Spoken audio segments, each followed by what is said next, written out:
okozesa otya Captain Benja ne Dolibondo okugatta ku ekyo kyokola buli lunaku nga tususse kukuzuukusa kubanga bakikoze emyaka gye bakikoledde. Kakati twebuuza nga Focus TV impact ya Dolibondo ne Captain Benja eriwa mufa abawuliriza. Ife abawuliriza tugenda bakozesa tutya kuba bakulu bano bali mu kuweereza ffe naye nga ffe tubaganyiddwamu tutya kubanga nkugambye nti nze omuntu atangattako simwetaaga kubanga tukolera kutugattako bakukula nga tugenda mu maaso. Emikwano tube nagyo gyonna naye olina okubamu n'emikwano egikutwala wa bw'otunula mu sayiko yo kino bakyogera bulijjo naye nze maze okufuna obujulizi. Bw'otunula mu sayiko yo abantu b'owangala nabo nga bonna bo basinga okubeera obulungi abantu abo beesaleko ogende mu maaso onoonye abakusinga kubanga bo bajja ku ggwe gwe tobajjaako. Sigambye beesaleko bagobe mu bulamu bwo naye manya ddi w'obeetaagira. Nze abambeera okumpi manyi n'okwegalira mu nnyumba n'ensiiba omwo. Sigamba nti Benja simumanyi, Dolibondo waali simanyi, but because njagala wemba mufunidde nga nyina ebigambo bye ngenda okwogera naye ebikola ki ebinzimba. So mbadde mbasaba bassebo ne bannyabo olwaleero chairman nga mpitira mu ggwe tuve wano nga tumaze okumanya ingeri ki gye tufuna mu Dolibondo gye tufuna mu Captain Benja nga tweyambisa omukutu gwe balina ogusinga obunene. Bassebo ne bannyabo teri kisinga bunene nga radio.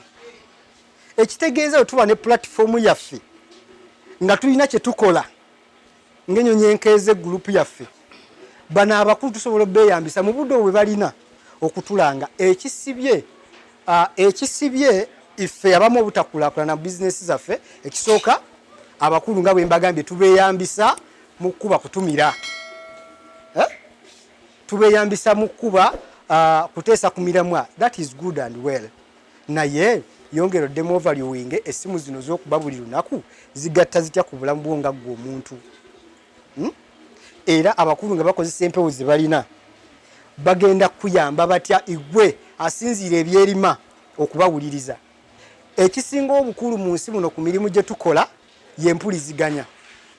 Yensonga lwaki bassebo ne bannyabo omuntu aba n'omuntu gwe yeetaaga n'amunona e Kampala naye ng'ate neiba we akola kyennyini kye yeetaaga. Omanyi lwaki? Kuba tamanyi. Oleka omuddo abakozesa habo oleka omuddo ewa neiba ku lusebenju n'osala n'otindigege n'oteekamu n'amafuta ogugenda okuwonya naye nga wa neiba akola ki gubaddewo naye ng'ekibulamu ekibagaanyi igwe ne neiba okwatagana osasanya emitwalo gya ssente kwe kutegeera ekiŋŋaana okujja oggula enkoko ewa mwami gundi kuba sikimanyi ge mazima. Buli wempulira ayogera ku ssimu atumira simanyi biki byakola naye bassebo ne bannyabo tulina eddoboozi erisingira ddala obunene ery'abaami bano babiri nga tubeeyambisa rediyo ezo baziyita community radio zaffe abantu.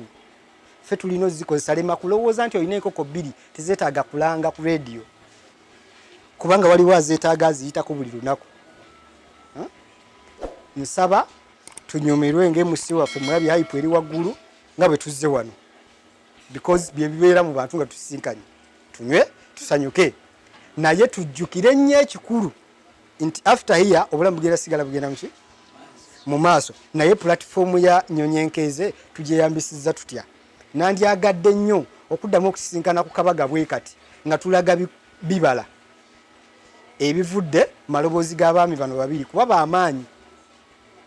Era ssebo Benja ne Dolibondo mbebaza nti mulina enkyukakyuka gyendaba gye muleese ku rediyo zaffe era mbadde nsaba obuyiyo obugende mu maaso butwongereko n'abantu naye tuliwo nga 3 naye nkya njagala tubeerewo 100+ wabula tugenda kubeera tutya 100 kwe kulaba nga mwannyinaze ono gy'avudde waliyo alabye enkyukakyuka mu bulamu okuwuliriza Dolibondo naye n'agamba nnyo okugenda naki naye yengeri yokka esinga obukulu n'obulungi okusikiriza tuyoke tuwere ebintu by'abangi binyuma nnyo okuba byanguwa bwe mwetaaga akakadde muba 100 buli omu yeetaaga omutwalo gutya wabule tuba tuli 10 twetaaga buli emitwalo 10.